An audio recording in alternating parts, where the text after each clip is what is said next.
Assalamualaikum warahmatullahi wabarakatuh. Alhamdulillah, wassalatu wassalamu rasulillah.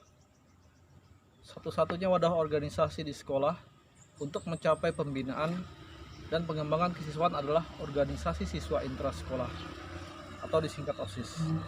OSIS bersifat intrasekolah, tidak ada hubungan organisatoris dengan OSIS di sekolah lain dan tidak menjadi bagian organisasi lain yang ada di luar sekolah. Karena OSIS merupakan wadah organisasi siswa di sekolah, oleh karenanya setiap siswa secara otomatis menjadi anggota OSIS. Keanggotaan akan berakhir ketika siswa tersebut keluar dari sekolah yang bersangkutan. Tujuan-tujuan organisasi adalah untuk mempersiapkan siswa sebagai kader, penerus, dan perjuangan bangsa dan sumber insani pembangunan nasional. Selain itu, OSIS juga memiliki tujuan pengembangan minat, bakat, kreativitas, memantapkan kepribadian, dan mewujudkan ketahanan sekolah. Oleh karenanya, OSIS SMK Negeri 10 Samarinda akan mengadakan latihan dasar kepemimpinan OSIS yang akan diikuti oleh seluruh siswa yang memiliki kapabilitas dan kemampuan untuk menjadi kepengurusan OSIS di periode yang akan datang. Saya selaku pembina OSIS SMK Negeri 10 Samarinda menyarankan kepada anak-anakku sekalian untuk ikut serta dalam latihan dasar kepemimpinan OSIS yang akan diselenggarakan oleh kepengurusan OSIS periode saat ini. Saya akhiri, sekian. Assalamualaikum warahmatullahi wabarakatuh. Assalamualaikum warahmatullahi wabarakatuh. Perkenalkan, nama saya Risma Nur Oktavia. Saya di sini menjabat sebagai Ketua OSIS SMK Negeri 10 Samarinda.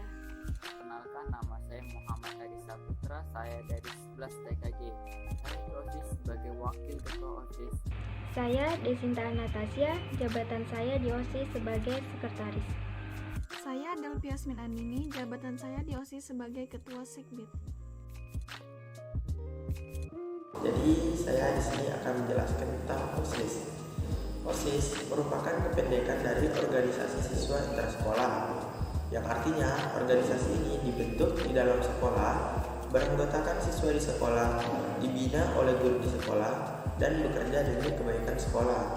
Nah, organisasi ini menjadi wadah berkumpulnya para siswa untuk mencapai tujuan tertentu, guys. Nah, organisasi ini terdiri dari susunan kepanitiaan, yaitu dari ketua, wakil ketua, sekretaris, bendahara, kemudian seksi-seksi lainnya. Dan setiap jabatan di dalam OSIS memiliki tugas masing-masing, guys. Dan juga kepengurusan OSIS memiliki masa kerja yang terbatas, yaitu selama 1 tahun dan akan diperbarui lagi. Kemudian kita masuk ke fungsi OSIS. OSIS sendiri memiliki fungsi yaitu sebagai wadah yang memfasilitasi para siswa untuk bekerja sesuai tugasnya masing-masing demi kepentingan sekolah dan juga kepentingan seluruh siswa, guys. Selain itu, OSIS juga berfungsi sebagai pendorong berkembangnya kemampuan dan kreativitas siswa. OSIS juga dapat berfungsi sebagai pencegah timbulnya pengaruh negatif pada siswa. Dan dengan adanya OSIS, maka siswa bisa memiliki kegiatan yang positif yang bisa memaksimalkan kemampuan dan kreativitas mereka. Materi pada hari ini saya akan menyampaikan tentang kepemimpinan. Pemimpin pada hakikatnya adalah seseorang yang mempunyai kemampuan untuk mempengaruhi perilaku orang lain di dalam kerjanya dengan menggunakan kekuasaan. Sedangkan kekuasaan adalah kemampuan untuk mengarahkan dan mempengaruhi anggotanya sehubungan dengan tugas-tugasnya yang harus dilaksanakannya. Untuk lebih jauh memahami kepemimpinan OSIS perlu dikaji dan dipahami. Fungsi dan tujuan kita masuk OSIS. Untuk fungsi sendiri, yang pertama, sebagai wadah kegiatan para siswa di sekolah. Yang kedua, sebagai preventatif, yaitu secara garis besar, OSIS dapat menggerakkan sumber daya yang ada di sekolah dan bisa menyelesaikan masalah perilaku siswa dan lain sebagainya. Dan untuk tujuannya sendiri, yang pertama, supaya bisa memahami, menghargai lingkungan hidup dan nilai-nilai dalam mengambil keputusan. Yang kedua, membangun, mengembangkan wawasan, kebangsaan, dan rasa cinta tanah air. Dan yang ketiga, memperdalam sikap sportif, jujur, tanggung jawab, dan kerjasama antar anggota.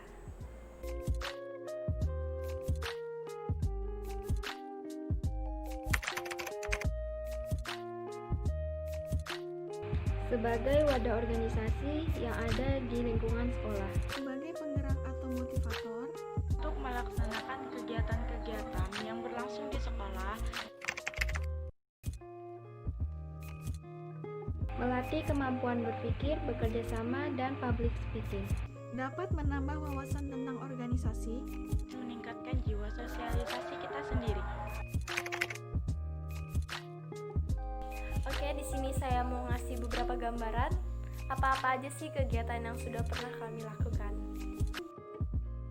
Jadi, untuk kegiatan-kegiatan yang sudah pernah dilakukan itu seperti contohnya MPLS, kelas meeting, penghijauan sekolah, upacara-upacara nasional, keagamaan contohnya Maulid Nabi, Isra Mi'raj, dan lain sebagainya.